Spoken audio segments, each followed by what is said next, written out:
So happy Thursday. Today marks the end of week 1, beginning of week 2, which is very fun. So last week was pretty easy. It was just coming up with an idea for my online course. It was especially easy because I already kind of had a general idea of where I wanted to take it. So if you're wondering, I am making an Instagram course, or more specifically, Instagram themes, which if you don't know is just how your Instagram looks. And going into this, I already had a pretty good idea that that's the direction I was going to take it, but after this week, I was really able to validate my idea and know that people would be excited about it by using some of the methods I will kind of share with you now. So let me just tell you kind of what I did this week. So first things first, I went to my blog. So I have a unique advantage as a blogger where I kind of already have a feel for what my audience is interested in.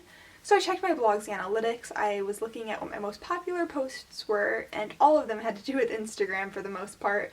My very most popular post that gets like 5 times more traffic than any other one of my posts is on how to create a theme for your Instagram account. So to me, that was already kind of like a light bulb going off, like, hey, people like this post, they want to read it, it keeps being shared, it keeps being clicked. Like, I could do something further with it. So from there, I was able to kind of go in different communities, different Facebook groups, and see what people were asking about.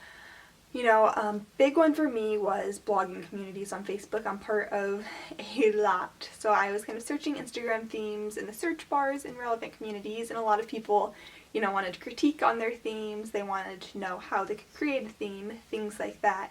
So that means people want the answer that I was going to provide.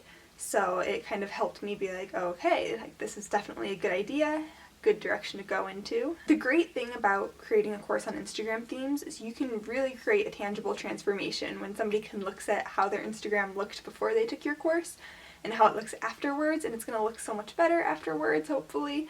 And that's going to be like, okay, like this is the transformation I provided. I taught them how to do this, and now they've done it, and they can see that things have improved. Hopefully they're getting more likes, more followers, more comments, more engagement all around. Maybe brands are reaching out to them now.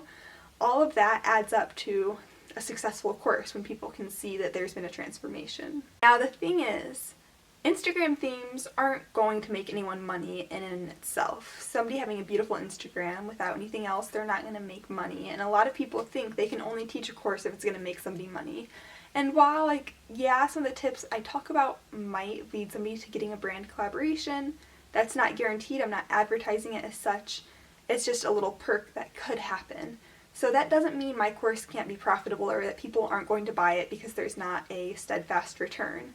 For me, I see my Instagram theme as an extension of my brand, and even if I'm not making money, I still want my Instagram theme to be clean, cohesive, beautiful, all of the such, because it kind of represents me. You know, it's pictures of me, it's pictures for my blog, and I want it to look nice, and I think other bloggers and other online entrepreneurs want their Instagrams to look nice as well.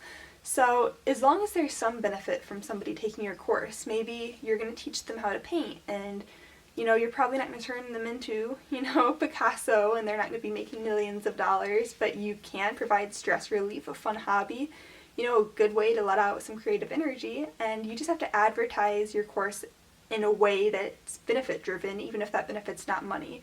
So when you're coming up with your idea, come up with your transformation as well, but also come up with the benefits people are going to get from taking your course. And it's so easy if you can be like, my course is going to teach people this so they can get a raise and their benefits money, and like, that's awesome, but unfortunately not everyone has a skill to teach that is going to make people money, so you just have to figure out a good way to spin it. You see, I'm lucky and I have the blog where I can just look at my data and be like, this is my most popular post, this is the one people go to, this is the one they're going to want an extension on. But if you don't have that, there's still 100 million different ways to come up with a good online course topic. We recommend making a list, though, of the things you are passionate about, skilled in, and experienced with. So they don't have to overlap at first, just write a list of all of your passions, all of your skills, and all of your experiences. So for me, you know, passions, I've got blogging up there, social media, but I've also got like baking and healthy eating and so many different things, you know, working with children. Those are all passions of mine. And they don't overlap, but right now we're just in the general brainstorming phase. So for skills, you know, again, I've got blogging, social media, copywriting. I feel like I'm selling myself short. I can't come up with any more skills, but I'm sure I'd have more if I thought harder. And for the third one, what you're experienced in, for me, this would mean what I've done in my life. you know, prior jobs, what you do now, what you've done in the past. I'm young. Content marketing is my first, you know, adult job. Otherwise, it was ice cream scooping back in high school. So, although I'm sure somebody could make a pretty cool course on ice cream, I'd actually be interested in that. I love ice cream. But beyond that, you know, I've got skills in swim lessons, and so I could make a course on working with children. What else do I have experience in? There's anything you've done in your life. You know, started my high school debate teams. I could make an online course about debate. Yeah, so just like look to your experiences, your passions, and everything, and then once you've got that list, don't even think about course creation when you're making that list. Cross out what you definitely wouldn't want to make a course on. Everything that's left standing is, you know, a contender. So now look at that list, and next to each option that's still standing, say what kind of transformation you could create. So if I decided to make one on debate, I could say I'm going to turn you into a confident speaker, and so you can, you know, write these 5-minute speeches and perform them persuasively.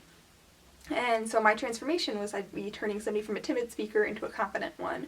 Or if I wanted to make my course on blogging, I can say I'm going to take you from getting wherever you are now for page views up to like 50,000 a month.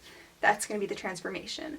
But if you can't come up with a transformation, you can look into communities where people are passionate about things.